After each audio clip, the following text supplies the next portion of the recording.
Of different communities within our state. Last time we broadcast from here, we spoke about the impact of affordable housing on early childhood development. You can see on our website the shorter video versions that are not live, that are just recorded of in the house. You'll see in the next coming month, we'll be talking about how housing impacts folks living with HIV and AIDS. In November, we talked about veterans. And today, we have with us Emily Hancock, who is a member of the class of 2023 at UVM. And Emily and I are going to be talking about affordable housing and young people, specifically college students and recent grads, and kind of the relationship, right, between young people and the housing crisis. So, Emily, why don't you tell us a little bit about you. Are you from Vermont originally? I am actually originally from Kansas. Kansas. So I am a long way away from home. I applied to a bunch of schools trying to just get out of the Midwest. And then UVM ended up giving me the most in financial aid package. And I was like, excellent, Vermont is the best state. Definitely going there. Not trying to be in massive amounts of debt when I graduate. I think my perspective is probably a little bit different than a lot of other college students at UVM. I am paying for my own school and paying for my rent and paying for all the things myself. And so that's kind of just a little bit of a disconnect between me and some of my peers I find a lot of the time, in which their parents help them with school and help them with rent.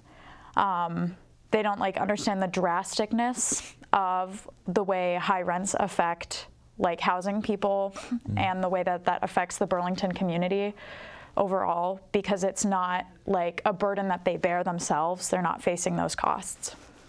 Yeah, absolutely. And as you know, the housing market here is insanely tight, and especially in Chittenden County and in Burlington. It's at 1.2 or 1. I'm not sure what the decimal point is. It doesn't matter. That's insanely low. That there's not even apartments available, never mind apartments that are affordable, because there's none available, so everybody knows that they can charge whatever they want for an apartment, and someone will pay it, right? Exactly. And one of the things that thinking from my perspective myself, thinking of oh, if UVM offered more scholarship money to help offset those costs, but then all that's going to do is just increase prices, because you're just increasing more money into the system that already has a lot of money pouring into it. So that's not a viable answer, because that's all that's going to do is just increase the prices. So now, so you live in off-campus housing? Yes. In an apartment? Yep. What was your experience trying to find one? So I actually experienced a little bit of homelessness in May of 2020 when I came back to Vermont. My job had extended me back and asked me to come back after getting furloughed, and I was I make a lot better money in Vermont than I do in Kansas, where the minimum wage there is $7.25 an hour. I remember in high school lifeguarding and teaching swim lessons and making $9, and I was I'm so cool, look at all the money that I'm making. And then I got here and I was oh, this isn't even minimum wage here. But for me, it's I was very, very lucky with the place that I found. I have 2 roommates, and I only pay $500 a month to have this little closet space to live in. But it's what I can afford, and it's what keeps me housed. Does that include utilities or no? No. No. So $1,500 altogether a month for the whole place. No, it's a little bit more for the other people, because they have larger rooms than I do. So it's even more expensive. Yeah. No, definitely not cheap. It's also very far away from campus. And that is one of the key things that I think might solve a lot of issues in de-densifying Burlington overall. UVM shuttles does not offer shuttles off campus unless it's late at night. But if I'm trying to get to my morning class, it would be really nice to have a shuttle to get me to and from there. Their main focus for providing those shuttles late at night is for people partying. They don't want people to drive while under the influence of anything, and to provide them a safe way to get home late at night, which I think is amazing and should continue to be done. But I'm not trying to party, I'm just trying to go to class. The exact opposite of partying. Exactly. But maybe finding a way to offer more shuttles away from campus. So if you're offering shuttles like to Winooski, or offering shuttles like to Colchester, just pretty much any area surrounding Burlington that you're allowing like a campus bus with a consistent schedule to get to, you'd be able to like be more comfortable living and housing further away from campus, and then that decreases the I guess workload on Burlington overall and helps to de-densify that. Mm-hmm. It's interesting, well, I mentioned that we have some versions of In the House that are not live, that are just recorded, and the one that'll be coming out probably next week or the week after, I'm talking to the director at VT Cares, which is the HIV/AIDS organization here. And one of the things that we talk about, a little spoiler, one of the things that we talk about is how people come to Vermont who are living with HIV and AIDS because of the phenomenal care that is available in Vermont for dealing with HIV and AIDS. Then they get here and they can't find anywhere to live. Yep. And so some folks, come here seeking that fantastic care, and they end up living in their car, or they end up, right? And so it's interesting, that we have these things that draw people here. Yeah. And, school. The job market, healthcare. Alone, so I currently have 4 jobs, which it's a lot. But with one of them, I know that there are people that had considered working here in Vermont, and they could not find housing, and so they went back to Philadelphia. And that's just it's so much more affordable to live there that they literally couldn't find housing here. And I also know students who have withdrawn from UVM because finding housing was too much of a challenge from them. I think this year, especially looking at how dense on-campus housing is, the enrollment statistics are free to everyone online on UVM's website if you look them up, and it's about 500 more students this year alone than it was last year due to deferrals.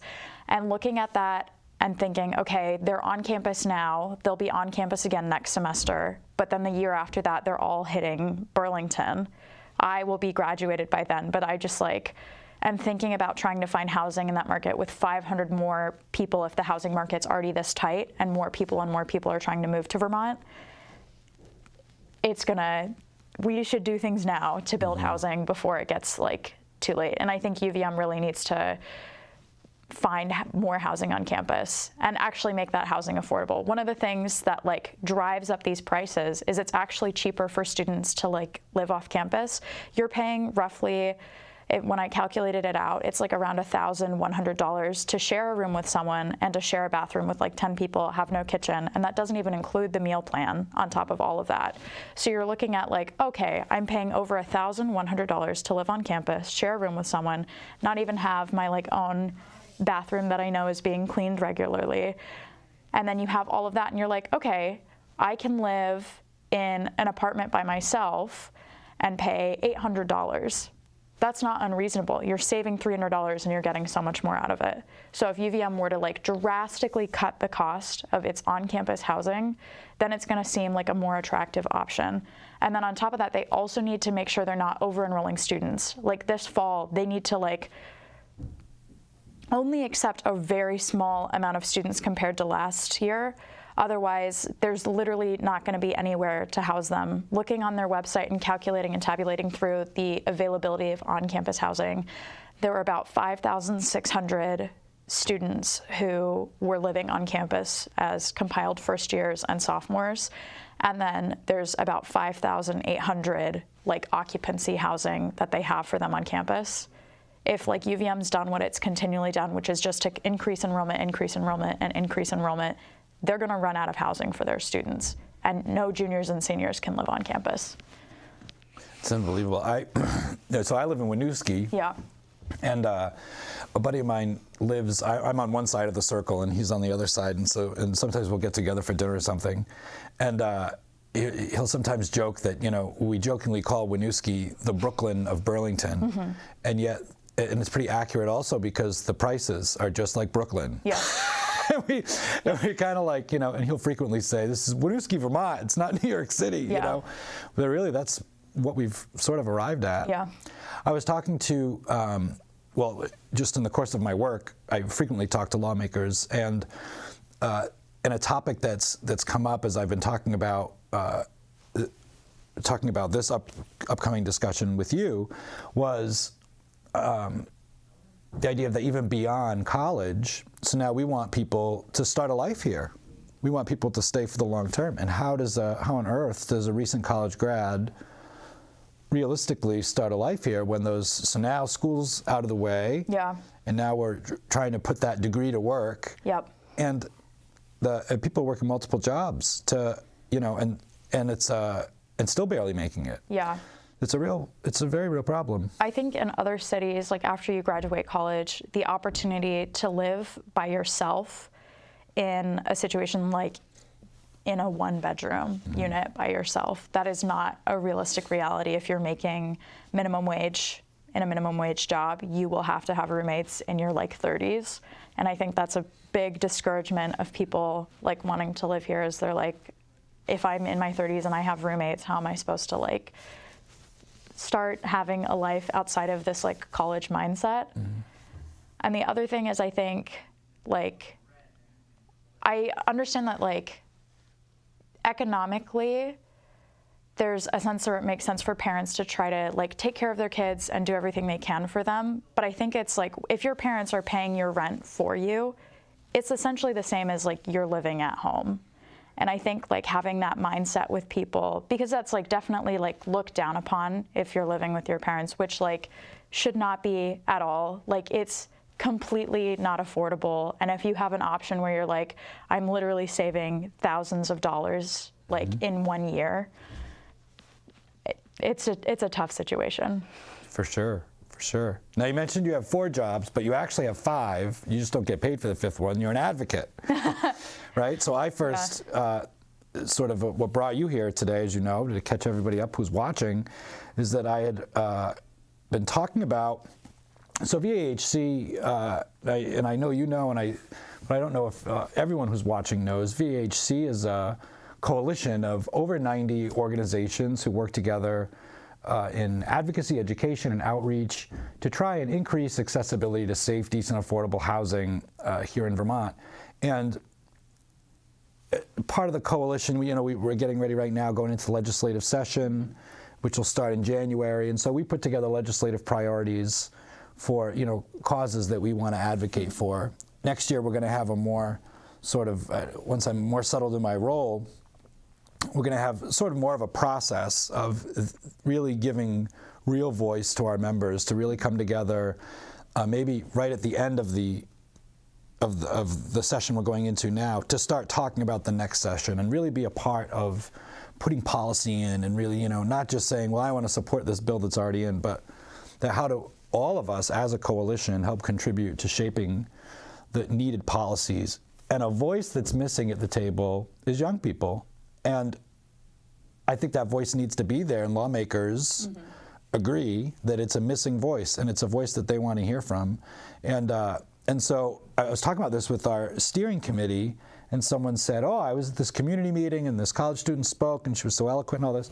So I tracked down the recording and then I talked to the organizer to get the contact information and all this stuff. And I watched you speak in it, and you were very passionate, very articulate, as everyone is hearing tonight too. And so then in talking, I found out that you've actually been kind of formally working on this, right? So tell us a little bit about what your project has kind of been. So right now I've been trying, so I qualify for work study, and I've been trying to get that as my funding for working on just like understanding how the pandemic has exacerbated the effects of houselessness. And that's like, I don't know, that's a very like near and dear issue to my heart after experiencing that myself. It's a very stressful situation, and especially like trying to be a student on top of that, you can't set yourself up for success in that situation. For sure. Yeah. And you've done some like roundtable stuff among the student body, right? Yep. So like you've done some formal things with other college students. Just trying to like listen to their perspectives and just trying to like give them a space to be heard, because I feel like a lot of times like their voices are just like, not that they aren't heard, but it's just they don't have the time to like actively go out and say like, this really is a tough situation for me. This is a really tough situation that I'm in. I know one of the things in a post I made on Front Porch Forum, I was getting responses from medical students, getting responses from graduate students. So this isn't just an undergraduate issue. Like medical students leaving UVM medical school because they can't afford to live here, graduate students switching to different programs because they can't afford to live here, or it's just too much of a headache. The fact that you have to look like over 7 months out to be able to even find housing for the like upcoming year kind of boggles my mind. Like, it is not like that in other cities, but it's also, everyone is having this issue with the pandemic. I was just reading an article earlier today about UMass Amherst and how they are experiencing like one of the exact same things. They over-enrolled the amount of students they're able to house, and then that's leading to like constriction on the like community around them, and then that's like displacing them from housing. What's really frustrating is if you don't come from some sort of like financial backing, Burlington isn't somewhere you can live anymore. It's slowly like morphing into a place that like you have to have serious money if you're going to try to live here affordably. Yeah, for sure. I know, you know, I'm not from here either. I'm from Rhode Island, and I just moved here in July. And I got really lucky finding my spot. It was really, I was stalking Craigslist, literally. I mean, I'd be sitting in meetings for my previous job, refreshing the page. And the second a new thing would pop up, if it wasn't a scam, it was some apartment that was, you know, I remember one that it talked about like great city views, and it showed a picture of this living room window with a skyline. And I said, there's not a single skyline in Vermont. Where's that picture taken? But once you get past the scams, to find something that's available and then reasonable is almost impossible. And I had a friend who I'd spent some time up here a year ago and made a couple of friends I stayed in touch with, and one of them found out that I was planning to move back. He was very excited, and on the floor above him, an apartment was coming available, and so he said, you know, hey, if you're interested, you know, I'll connect. So he connected me with the landlord, really nice guy, and now I'm 5 hours away, right? And so I get the video tour and all that. He hadn't listed it yet, and I thought to myself, I'm a little concerned about fitting my furniture in there. Like, it's kind of small, you know? And my buddy was like, well, you know, I mean, there's not a lot of room, but like, you know, it's, and I know that the place is well kept, and because I'd been to my friend's place, and, you know, and, but the price that he was asking was a couple $100 a month more than what I'm paying where I am, where I have much more space. And I just thought to myself, oh my goodness. I don't think that I think that sometimes when we talk about affordable housing, people just think of homelessness. And they don't necessarily connect all the dots and recognize that the issue of affordable housing is an actual named issue. And that it really and truly does apply to all of us, you know? And I think that's like the case with like renting, but also like home ownership. This is a perspective that I didn't even like think about until I was sitting in the forum with Kesha Ram that she was hosting, where I spoke about spoke previously, but like how homeowners, like you can't do that in Burlington. It's insane. There was a woman who talked about how she had sold her house and made like, I think 150% profit on the sale of her house. And then looking for a different home in Burlington, she couldn't afford to live there because prices had changed that drastically. And that like looking for housing, it's like, I've been looking for housing with my partner, and I was like, oh, I looked at this, and I like sent it to him. By checking it 3 hours later, it was already off the market. So it's a very, very volatile situation, both for renting and for housing. And affordable housing, like trying to transition people into home ownership and not just have it be renting. And I think the demographic breakdown of Burlington, it's like either 60 or 70% renting and then 30, 40% like home ownership. So it's a very rent-driven market, which is very different than I would say a lot of other cities.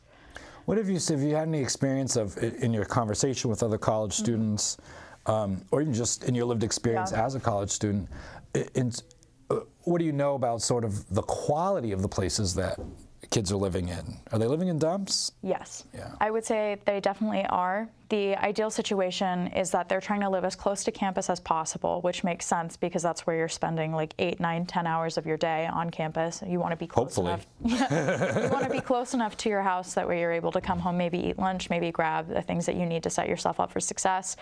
And so specifically, like the areas in the like Old North End pockets that are extremely close to campus are very, very densely packed with students. Knowing that students are trying to live in that environment, there isn't really a big incentive for landlords to maintain those properties because students will live there regardless because they have to. And I think that, we talked in the last year, in the last legislative session, we talked a lot about rental housing safety and quality of the housing stock. And, the bill pertaining to that was passed but was ultimately vetoed. So I think that the conversation's going to continue because the issue continues. And, it just points to another layer, right, of the struggle, that there's not space. The space we do have is expensive, and the housing stock is so old. And I'm always thinking about how, so if I lived in an apartment where it was costing me a fortune to heat it because every time I ran the heat, I was heating the outside. Or, to put an air conditioner in the window so I don't sweat to death in the summertime, drives the electric bill up so high, like the anxiety around those expenses, how that impacts academic life, or just if the place is a dump, or the leaks, or the mold, or whatever. All these things take away from a successful academic experience.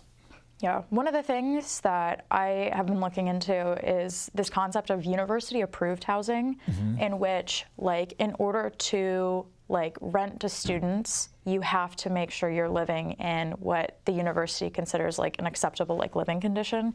I think Nebraska and Illinois are 2 states that have this in place.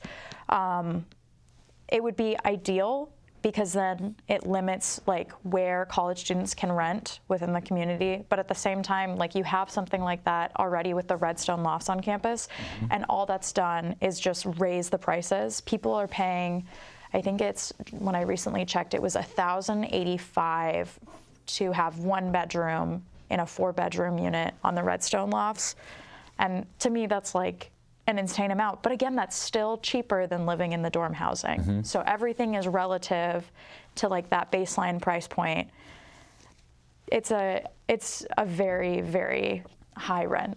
And those policies around, in those other states, around the college having to have some responsibility in making sure the students are living in decent housing.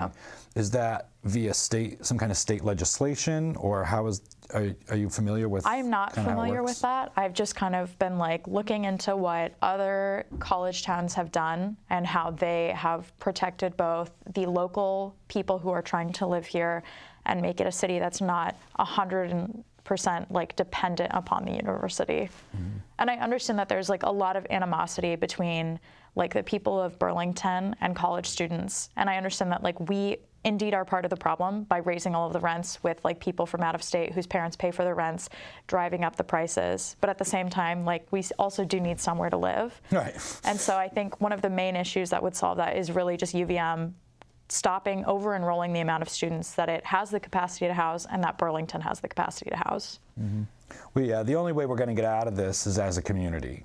And really working together and putting aside any NIMBYism that's out there against some demographics or, As we're here talking tonight, Emily, as you know, we have, hopefully there's some folks gathered at Manhattan Pizza and Pub having pizza and young people. And when our broadcast is done, we're going to talk a little bit, or they're going to talk there a bit about, well, what are we going to do? What are we going to do about it, right? And so I hope that both our conversation today and kind of that event serve as the first steps towards really kind of formalizing a community of young people in their 20s trying to get involved and who want to be involved. So I think there's a lot of opportunities there, and a lot of opportunities to bring those ideas to the table at VAHC, and then ultimately to the big table in Montpelier, where decisions get made.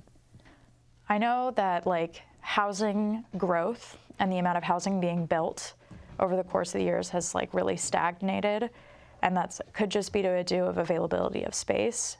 But I know that there's also a lot of like laws in Burlington just looking at like renovating a specific property, like trying to build any sort of new construction. There is like such a like snake-like bureaucratic network that people have to navigate in order to try to find these housing like projects to begin with. One of the things is like the Vermont Act 250, in which like enough people like saying that they don't want to like have any sort of construction project go on can prevent it from happening. And I think that affordable housing that like prevents it from ever even being like conceptualized, because there's such a stigma on affordable housing, not even like if it was like college students, but just like people who are like needing a place to house their families that have like no affiliation with the university. And I'm wondering if there's a way to like reword parts of that to prevent affordable housing from always being on the chopping block, because you will always have enough people, specifically in Vermont and everywhere, that there's like a lot of people who are like, this is a great idea, but just don't put it near me, which is the not in my backyard. Yep. Yeah, for sure. And I think there are ways to do that, and that's exactly why we need these voices together at the table. And I think that be a great opportunity, I think, for college students to come to the table, not even just at the State House, even at the local level. You know, and a big part of what VHC, you know, as an advocacy organization, you know, we're kind of involved and we're talking to people at every level, and so we need these college voices at every level. And you know, lawmakers and policymakers always say that the most useful thing that they hear is the testimony of people with lived experience. And, you know, it's always, it's very easy for some other group to come in and say, well, this is what this group needs. But it's very different for people to stand up and say, this is what I need, this is what my community needs, and this is what my community's experience has been, and this is the help that we need. I completely 100% agree with that, which is why I feel like at a lot of the tabling events that I've had is I'm just trying to listen to people's stories and listen to their experiences. I always think like stories over surveys is a better way to connect with people, to understand actually what's going on. If you have someone fill out a survey that's just like picking and pointing issues, if you listen to them and listen to the like emotional experience that they've been through, or like the trauma that they've been through, you can actually help them in a more meaningful way because you understand the full picture and not just a set of data points. Yeah, for sure. And I think, you know, on a lot of issues, it's very easy for people to become numbers, and it's so important that we start turning numbers back into people, because that's how change happens. Humanize the situation. For sure. That's how change happens. Well, Emily, I hope that this conversation is the beginning of a movement. Yes. A movement among Burlington's 20-something population that we can together be a part, you know, a part of the change. So anyone out there who's watching, if you're a college-age person, well, if you're anyone really, but particularly if you're of that college age bracket and you'd like to get involved, you can email me, David at vtaffortablehousing.org, or you can explore our website for more information about our different programs and things that we have going on. Emily, do you want to throw your email address out there in case anyone wants to reach out?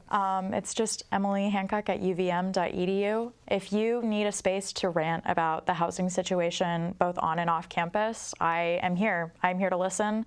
I know a lot of people who have been living on campus have talked about very personal issues like eating disorders that they've faced in like the dining hall situation, or the lack of food availability, like not having control over their space, not feeling that they can get warm enough during the winter because they cannot afford to raise their heating bills. Situations like these, if you feel like you need to just let it out because it's a very stressful situation and not everyone has the like resources to be heard, I'm here.